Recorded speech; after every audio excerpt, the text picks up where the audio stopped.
Welcome to Suman TV. నేను మీ అమర్నాథ్. ఈ రోజు మనం విశాఖపట్నం ఆనందపురం జంక్షన్ లో ఉన్నటువంటి Amaravati infra AIC blocks industry దగ్గర అయితే ఉన్నాము. ఇది లైట్ వెయిట్ బ్రిక్స్ అండి. మాక్సిమం 600 mm అంటే 2 feet వరకు సైజ్ ఉంటుంది. సో ఇది ఏంటంటే ప్రెసెంట్ ఉన్న కన్స్ట్రక్షన్ రంగంలో ఫాస్టెస్ట్ వర్క్ అండ్ అలానే స్ట్రెంత్ ఆఫ్ మెటీరియల్ ప్రొడక్షన్ కి యూజ్ అవుతుంది. సో ఎక్కువ వాల్యూమ్ తో అయితే కనుక ఇది వస్తుంది. ఒకసారి దీని గురించి మరిన్ని వివరాలు ఈ కంపెనీ ఫౌండర్ అయినటువంటి పూర్ణచంద్రరావు గారు మన ముందున్నారు. ఆయనతో మాట్లాడుతున్నాం. Sir welcome to Suman TV. నమస్తే అండి. సార్ నమస్తే సార్. నా పేరు పూర్ణచంద్రరావు అండి. ఇది అమరావతి ఏఐసి బ్లాక్స్. ఇది వచ్చేసరికి 2016 లో మేము ప్రారంభించామండి. ఇది అంటే ఇక్కడికి వచ్చేసరికి 2016 లో, అంతకు ముందు వేరే చోట ఉండేది. ఇప్పుడు 2016 లో మనం ప్రారంభించాం. ఇది ఏంటంటే దీంట్లో ఈ ఇండస్ట్రీ అనేది ఇది ఇండియాలోనే కస్టమైజ్డ్ ఇండస్ట్రీ అండి. ఇది అంటే మా దగ్గర కస్టమైజ్డ్ బ్రిక్స్ అంటే ఏఐసి బ్లాక్స్ ఉన్నాయి. డిఫరెంట్ సైజెస్ తోటి, అంటే 600 mm లెంత్ అన్నారు కదా మీరు ఇందాక. 600 mm తో పాటు 500 mm లెంత్ వస్తుంది, 300 mm కూడా వస్తుంది. అలాగే థిక్నెస్ 4 inch తో పాటు 4 inch, 5 inch, 6 inch, 7 inch, 8 inch, 9 inch అట్లాగే 300 mm వరకు కూడా థిక్నెస్ మనం ఇస్తాం. 1 feet థిక్నెస్ కూడా మనం ఇస్తాం. అలాగే హైట్ వచ్చేసరికి 200 mm ఉంటుంది. మరి కస్టమైజర్ లోకి వచ్చేసరికి మనం 150 mm ఇస్తాం అండ్ 250 ఇస్తాం, 300 mm కూడా ఇస్తాం హైట్ లో కూడా. సో అలా చూస్తే మనం దగ్గరగా మనకి ఇంచుమించు 80 వెరైటీస్ ఆఫ్ సైజెస్ మనకి అవైలబిలిటీ ఉంటాయి ఇక్కడ మన దగ్గర. 80 వెరైటీస్ ఆఫ్ సైజెస్ ఉంటాయి. ఫ్లైయర్స్ బ్రిక్ అనేసరికి ఒకప్పుడు తెలియదు కానీ ఇప్పుడు ప్రెసెంట్ ఉన్న ట్రెండ్ లో ఫ్లైయర్స్ బ్రిక్ మాక్సిమం ప్రతి కన్స్ట్రక్షన్ ఎక్కువ వాడేది. అవునండి. ఈ యొక్క అపార్ట్మెంట్స్ కానివచ్చు అలాంటి వాటిలో. సో దీని యొక్క ఇంపార్టెన్స్ అండ్ ఇది తయారయ్యేటప్పుడు వాడే మిశ్రమాలు ఏంటి? యాక్చువల్గా ఏంటంటే దీంట్లో తయారు వాడే మిశ్రమం ఏంటంటే ఫ్లై యాష్ అండి. మేజర్ క్వాంటిటీ ఫ్లై యాష్ వాడతాం. తర్వాత ఏంటంటే సిమెంట్ వాడతాం, లైమ్ వాడతాం అండ్ జిప్సమ్ వాడతాం. ఫ్లై యాష్ వచ్చేసరికి మనకి ఎన్టీపీసీ ఉంది కదా, మనకి పవర్ ప్లాంట్ ఉంది. పవర్ ప్లాంట్ లో నుంచి వచ్చినటువంటి వేస్ట్ ని మనం తీసుకొచ్చి ఇక్కడ మనం బ్రిక్స్ తయారు చేయడం అనేది జరుగుతుందండి. అంటే ఎన్విరాన్మెంట్ గా మనం చాలా మంచి చేస్తుంది. ఎందుకంటే ఫ్లై యాష్ అక్కడ ఎన్టీపీసీ దగ్గర చూస్తే పొల్యూషన్ అనేది చాలా పెద్ద ఇష్యూ. సో ఆ పొల్యూషన్ అవ్వకుండా ఈ ఫ్లై యాష్ ఏంటంటే తీసుకొచ్చి మనం బ్రిక్స్ ని కన్వర్ట్ చేసి ఒక మంచి ప్రొడక్ట్ ని తయారు చేస్తాం. ఫ్లై యాష్ ని మనం ఇక్కడ బ్రిక్స్ తయారు చేస్తాం. అవునండి, అవును. సో అంటే వేస్టేజ్ ని కూడా మనం కన్వర్టింగ్ ఇంటూ బ్రిక్స్ అన్నమాట. వేస్టేజ్ ని కూడా మనం బ్రిక్స్ ని కన్వర్ట్ చేస్తాం. అంటే అదొక మిశ్రమం. దాంట్లోని ఇది ఒకటి మిశ్రమం. అంటే కూడా మనకి ఏంటంటే ఇక్కడ మనం భైవరం దగ్గర సిమెంట్ ఫ్యాక్టరీస్ ఉన్నాయి. అక్కడ నుంచి మనం సిమెంట్ అనేది తీసుకొస్తాం. ఇక్కడ సిమెంట్ 53 గ్రేడ్ ఓపీసీ సిమెంట్ వాడతాం. అండ్ మూడోది ఏంటంటే లైమ్ అనేది మనకి చాలా క్రూషియల్ గా దీంట్లో ఉంటుంది. లైమ్ అనేది మనకి రాజస్థాన్ నుంచి వస్తుందండి. రాజస్థాన్ నుంచి ఏంటంటే అది 90 degrees టెంపరేచర్ అది స్టాండ్ అవ్వాలి, అది రైజ్ అవ్వాలి. సో లైమ్ అనేది రాజస్థాన్ లైమ్ నెంబర్ 1 మనకి ఇండియాలో దొరికేది. సో అక్కడి నుంచి మనం తీసుకొస్తాం లైమ్ అనేది. జిప్సమ్ వచ్చేసరికి కోరమండల్ నుంచి తీసుకొస్తాం. అది కూడా వేస్టే. సో దీంట్లో ఇంకా మేజర్ ఏంటంటే యాక్చువల్గా లైట్ వెయిట్ రావడానికి ఏంటంటే అల్యూమినియం పౌడర్ ఒకటి యూజ్ చేస్తాం. ఈ అల్యూమినియం పౌడర్ ఏంటంటే లైమ్ తోటి రియాక్ట్ అయ్యి హైడ్రోజన్ రిలీజ్ చేస్తుంది. హైడ్రోజన్ ఎప్పుడైతే రిలీజ్ చేసిందో ఆ బ్రిక్ ఏంటంటే లైట్ వెయిట్ అవుతుంది. మనకి లోపల పోరస్ లాగా వస్తుంది బ్రిక్ లోపల. సో అది మనకి లైట్ వెయిట్ వస్తుంది అన్నమాట. దీని తయారీ విధానం ఎలా అంటే first from coming to the part of vapours నుంచి ఎలా తయారు చేస్తున్నాము. Fly ash and water slurry దాన్ని తీసుకొచ్చి దాంట్లో మనం మెయిన్ ఈ మిక్సర్లోకి వెళ్తుంది. సో దీంట్లో ఏంటంటే మనం cement, lime and soluble oils కొన్ని యూజ్ చేస్తాం.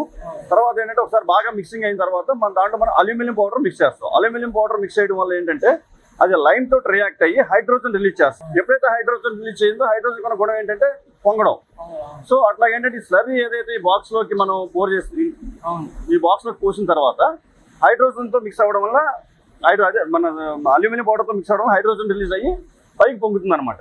ఇప్పుడు మనకి ఎలాగైతే చూడండి మనం బంద్ తయారు చేసినప్పుడు దాన్ని హీట్ చేస్తే ఎట్లాగైతే మీకు పైకి ఇలా పొంగుతుంది, బేకింగ్ సోడా అట్లాగే ఇది కూడా అలాగ అవుతుంది అనమాట. సో ఇక్కడ ఇలాగ 2.5 hours ఇలా ఉంచుతాం. సో ఇదేంటంటే ప్రీ సెట్టింగ్ అవుతుంది. ఇది గ్రీన్ కేక్ లా తయారవుతుంది. ఈ గ్రీన్ కేక్ ని ఏం చేస్తామంటే అక్కడ ఎదుర్కొన్న కటింగ్ మెషిన్స్ దగ్గర తీసుకుని వెళ్ళి యాజ్ పర్ కస్టమర్ కి ఏదైతే రిక్వైర్మెంట్ ఉందో ఆ రిక్వైర్మెంట్ ప్రకారం వాళ్ళకి కావాల్సిన సైజెస్ ప్రకారం మనం కట్ చేస్తాం. సో ఏంటంటే సార్ ఇప్పుడు మామూలుగా మీరు అన్నారు కదా ఇది సైజెస్ కట్టి వెళ్ళేటప్పుడు కంపల్సరీ ఇంత టైం అనేది ఇది బయట ఉంచాలి. లేదంటే ఇన్ కేస్ ఆఫ్ ఈ సెంటర్ లో ఉన్న బిట్స్ కూడా ఖచ్చితంగా కాలాలి. ఐ మీన్ ఆ హీట్ కి ఎక్స్పోజ్ ఇదేంటంటే యాక్చువల్ గా 12 kg ప్రెషర్ తోటి మనం స్టీమింగ్ ఇస్తాం కాబట్టి సో లోపల ఉన్నటువంటి ఏ బ్రిక్ అయినా సరే ఆ ప్రెషర్ లో ఉన్నప్పుడు లోపల పక్కన ఉన్న బ్రిక్ కూడా మీకు అది క్యూరింగ్ అయిపోతుంది ఆటోమేటిక్ గా.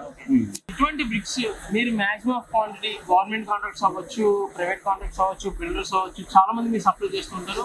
సో ఒకప్పుడు చూస్తే ఇప్పుడు దీని డిమాండ్ పెరిగిందంటారా లేదా తగ్గిందంటారా? ఖచ్చితంగా ఈ డిమాండ్ బాగా పెరిగిందని చెప్పాలండి. ఎందుకంటే ఇప్పుడు హై రైజ్ బిల్డింగ్స్ ఉన్నాయండి. హై రైజ్ బిల్డింగ్స్ ఏంటంటే ఈ బ్రిక్స్ తో కట్టడం వల్ల వాళ్ళకి కావాల్సినటువంటి స్టీల్, సిమెంట్ ఇది కూడా తగ్గిపోతుంది బాగా.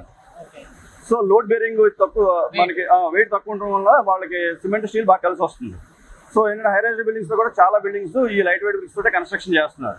యాక్చువల్గా ఈ బ్రిక్ ఏంటంటే మన ఇండియాలో 2002 to 2004 మధ్యలో లాంచ్ అయింది ఇది. అప్పటి నుంచి చూస్తే అప్పుడు ఒక ఇండస్ట్రీ, 2 ఇండస్ట్రీలే ఉండే మొత్తం ఇండియా మొత్తం మీద. ఈ రోజు చూస్తే ఇండియా మీద దరిదాపుగా ఒక 500 యూనిట్స్ అబవ్ ఉన్నాయి.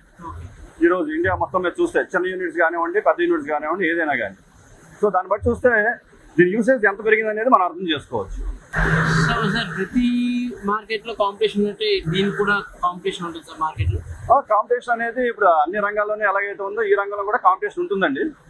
సో మాకు అనేసరికి వచ్చేసరికి మేము ఇవాళ ఆంధ్రాలో చూస్తే మాకు 3 ఇండస్ట్రీ కింద వస్తుంది ఇవాళ ఆంధ్రాలోనే మనం చూస్తే.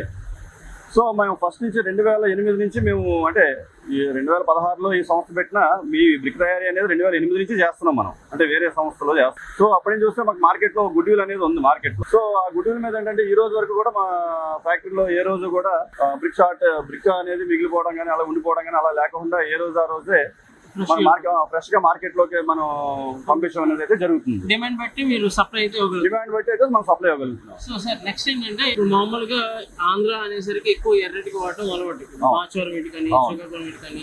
సో వాళ్ళకి ఏంటంటే కొన్ని అపోహలు ఉన్నాయి ఏంటంటే ఈ బ్రిక్ వాడితే కనుక క్రాక్స్ వస్తాయని, లేదంటే దీని వల్ల పగులు వచ్చే ఛాన్సెస్ ఉన్నాయి. సో వీటికి చెక్ పెట్టే విధంగా ఏమైనా కొత్తగా ఏమైనా వచ్చినాయి? అవునండి, అందుకనే యాక్చువల్గా ఏంటంటే దీనికి చెక్ పెట్టే విధంగా అంటే దీనికి మేస్త్రులకి దొరక ఏంటంటే మేస్త్రులకి అంత అవేర్నెస్ ఉండేది కాదు. మేస్త్రులు కన్స్ట్రక్షన్ చేసేటప్పుడు కూడా కొన్ని తప్పులు చేయడం వల్ల దీనికి క్రాకింగ్ అనేది ఏదైతే క్రాక్స్ ఉన్నాయో ఎక్కువగా వచ్చాయన్నమాట. సరే ఇప్పుడు దీనికి ఏంటంటే గమ్ అనేది ఒకటి వచ్చిందండి, జాయింట్ ఎడిసివ్, అంటే బ్లాక్ జాయింట్ ఎడిసివ్ అనేది ఒకటి ఆల్రెడీ మార్కెట్లోకి వచ్చింది. సో ఆ ఎడిసివ్ తోటి ఎప్పుడైతే మనం కన్స్ట్రక్షన్ చేసామో ఆటోమేటిక్గా క్రాకింగ్ అనేది బాగా తగ్గిపోతుంది. సో రెండోది ఏంటంటే మేము కస్టమైజ్డ్ ఫ్యాక్టరీ అవ్వడం వల్ల, మా ఫ్యాక్టరీ వరకు కస్టమైజ్డ్ ఫ్యాక్టరీ అవ్వడం వల్ల ఏంటంటే మనం బ్రిక్ సైజెస్ తగ్గిస్తున్నాం.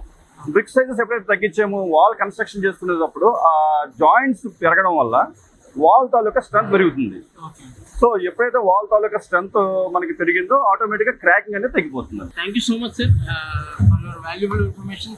అంటే మీరు ఇలాంటి యూనిట్స్ ఇంకా మరిన్ని పెట్టాలి. సో సప్లై అంటే ఓన్లీ ఆంధ్ర ఒకటే కాదు, తెలంగాణ కూడా మీ యొక్క సప్లై జరగాలి మనస్ఫూర్తిగా కోరుకుంటున్నాను. Thank you so much. ధన్యవాదాలు.